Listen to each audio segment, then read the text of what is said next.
Welcome, darlings, to DISVENTURE Camp, Behind the Chaos. I'm your charming, overqualified host, Emily Campbell, here to peel back the layers of scandal, strategy, or lack thereof behind each elimination. Every week, I'll be sitting down with the latest vote-off from DISVENTURE Camp to get all the tea, all the drama, and in today's case, all the musings of your average classmate who does not shut up by studying abroad in Florence. Please welcome the enigmatic, reclusive, and possibly misunderstood artist, Alessio! Welcome to the podcast, Michelangelo. I hope you're feeling cool and collected because that seat is hot, hot, hot! I think of myself as more of a Botticelli, Emily. Comfort is an illusion. Rather, it is just complacency with the status quo that we call comfort. Futile, like the fleeting nature of inspiration. Or this interview. Oh, we've got a philosopher. Fabulous. Let's start simple. DISVENTURE Camp, 2 episodes, and poof, gone faster than an underpaid clown at a kid's party. What happened out there? Dimostrero underpaid clown. I entered the carnival seeking something greater than the game. A moment of clarity amidst the chaos. Truly, I've never felt the pleasure of satiation. I was a prodigy of sorts. Coming from a family of artists, I was always pressured to grace the world with the next big masterpiece. Thus, it never felt like my voice. The carnival setting spoke to my inner child, reflecting my own creative struggles. Ah, yes, because when people join a cutthroat competition, what they are really hoping for is a deep dive into existential childhood trauma.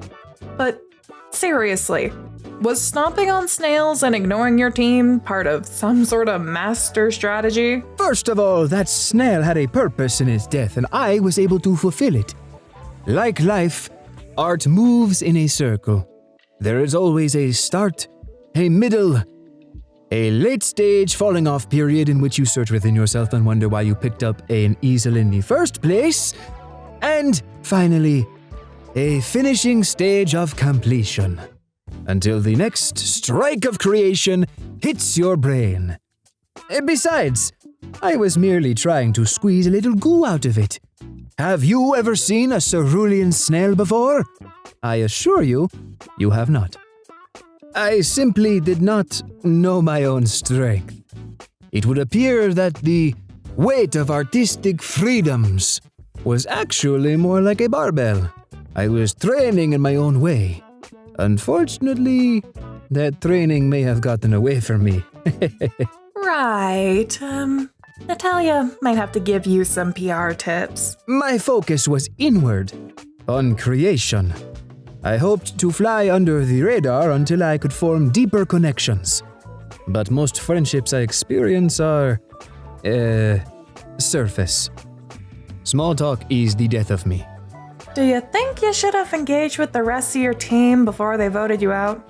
You know, to have a shot. Forced connection lacks authenticity, Emily. I understand that is the game. I'm not as oblivious as I may seem. I simply won't sacrifice my identity for a superficial alliance. Especially not with Ted. That Raga's entire career is built upon deception after all. I mean, seriously, the man could fall for a joke named Bitcoin and he would simply plutz. Well, that didn't work out so well for you. And neither did your challenge performance. I mean, sent out flying by the dweebiest contestant. Listen, strike the right nerve and any man is capable of incredible feats. My foot is perpetually in my mouth. Sounds rough. My spine still hurts. In fact, the doctor said it's not supposed to go that way and… Okay, spare me the details. But speaking of spines, one could say you lacked one. Were you surprised to be the first one eliminated? I suppose my solitude made me an easy choice. But in that solitude, I found what I was searching for. A rekindling of my artistic spirit. And that was worth more than $1 million.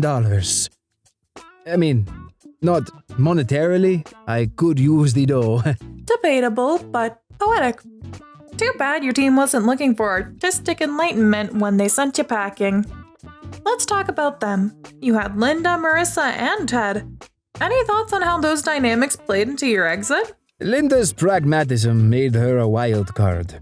Marissa meant well, but struggled to unite the group. And Ted? Well, his calculated nature was impressive, though his energy was, shall we say, unsettling. Unsettling? You're being too nice. I leave the hyperbole to you, Emily. Now you did seem to have a bond with Logan. He tried so hard to get you out of your mysterious loner phase. What was your take on that dynamic? Logan's optimism was unexpected.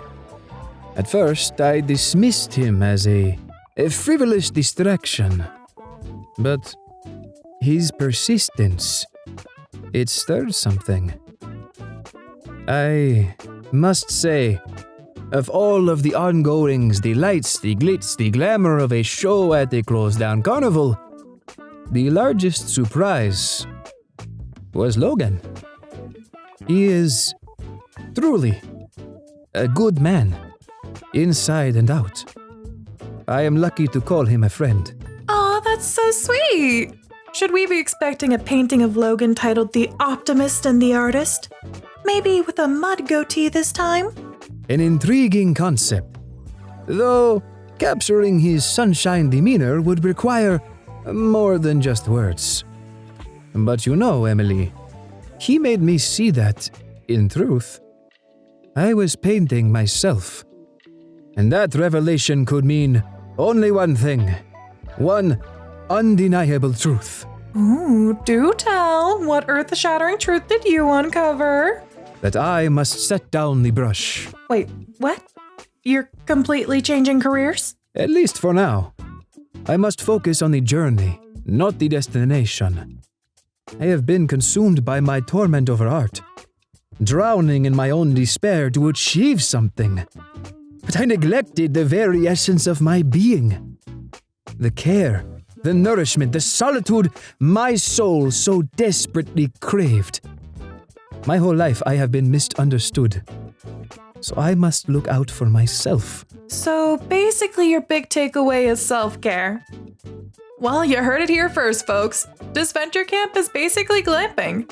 Alessio, any final words for your fans? Or the team that voted you out? I have so many things I could say. I guess, to my team, I hope they don't lose sight of themselves within the game.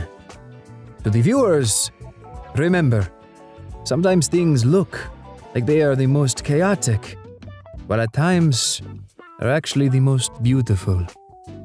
And for everyone outside of Italy, please learn how to make espresso properly. Just because you saw a new recipe on TikTok or you go to Starbucks, you think you're an expert. What the hell is an oleato? Huh? Just because you found a new thing and you put sparkling water in your coffee, you think you're the next Sabrina Carpenter. You are the espresso now, huh? Oh, you don't even use the lemon rind. You lose your sugar cube. What is wrong with you, affanculo Cavaggio? Yikes, watch out, baristas. Well, that's it for today's Carnival Confessions. Don't forget to subscribe, leave a 5-star review because I deserve it, and tune in next week when we pick out the brains of our next disaster. Ciao!